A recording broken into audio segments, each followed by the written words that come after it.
Hello, my name is Jacob Bradford, and this is my senior technical project on the electric bike. So to begin, I will be designing a custom-made front-wheel drive electric bicycle. This will be ran or powered off of handmade lithium-ion batteries, which we will construct of 18650 battery cells.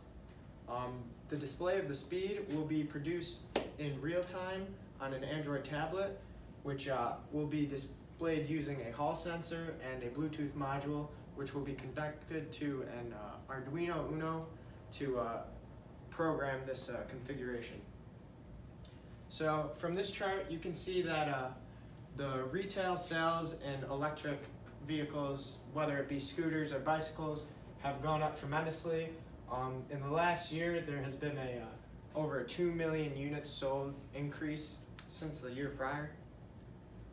Here are some pros and cons of using an electric bike rather than going through manufacturer and using a standard bike. So obviously electricity produces less pollution. Rechargeable batteries are always a great thing, and the maintenance for the rechargeable batteries aren't as permanent as a chain being broken or something like that. Also, if all goes well, ours will estimate about the same cost total as a regular bike. So as of date, we currently have a PVC pipe frame built, and this will be our basis for the project. We will be basing the frame all around of this PVC setup frame basically. We will be using a throttle to control the front motor hub on the front wheel. This will allow us to configure how fast we want this to go.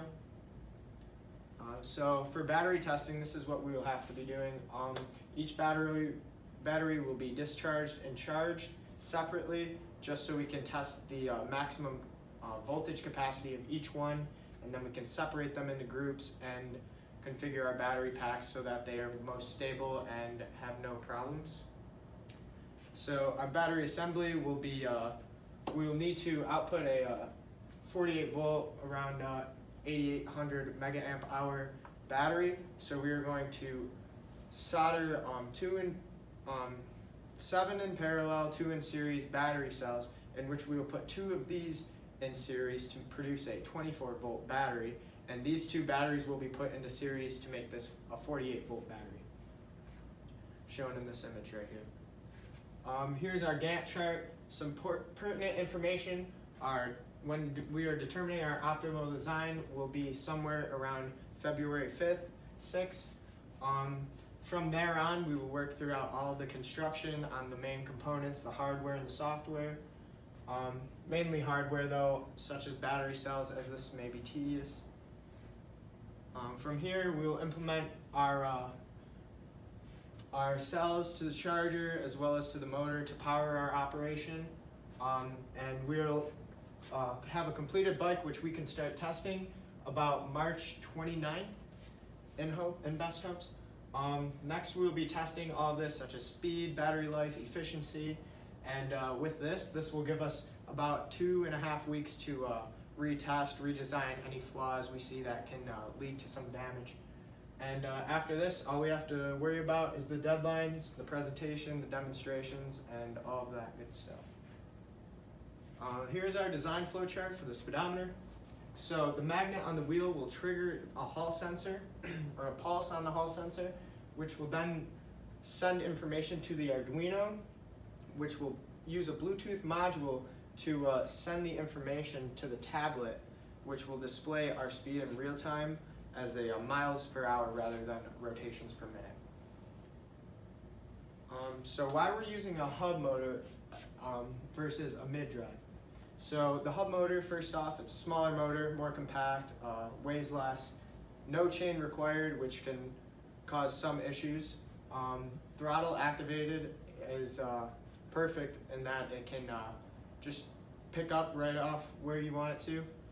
The bike frame for the mid-drive has to be redesigned for the motor. Usually this takes up a lot of space and a lot of time goes into that. And also there's a possibility of the chain breaking, which will demobilize the entire bike.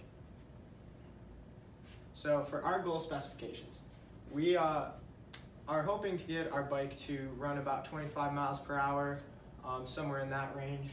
Our battery life, we are thinking, should be about 8,800 milliamp hours, and this battery should run around 10 miles if we all goes well. For our motor specs, it's a brushless hub motor that's 48 volts and 1,000 watts. Also, the controller specs are also 1,000 watts and 48 volts, also running at a 38 amperage. So here's some of our speedometer wiring diagrams. This is what we will base our speedometer on, negating all the code and everything else that has to go into it. From here you can see that our Bluetooth module is this little black thing here, which will be connected straight to the Arduino and pin outputs so that we can avoid loops and create a working speedometer. Here's a cost analysis. This is just a basis. This isn't the final. The Android tablet, we were lucky enough to have one, so that price only is for people who are trying to make this project on their own. We did a quantity of 200 batteries because we have already gotten the batteries, and more than half of them were not usable, rarely had any good voltage capacity to them, and that's why we had to add so many to our cost list. We also have miscellaneous $100, seeing as we will probably be spending a lot on solder, breadboards, wires, and all that good stuff. The classes being implemented in our final project will be embedded in real-time systems and feedback control systems in the speedometer aspect of using the code and using control loops to make this become something. And we also have some advanced power circuits and some electrical machines and controls, which will be related to the motor hub and the front wheel. And lastly, some fabrication and instrumentation will be implemented when we create a schematic of the battery charger. Thank you for your time.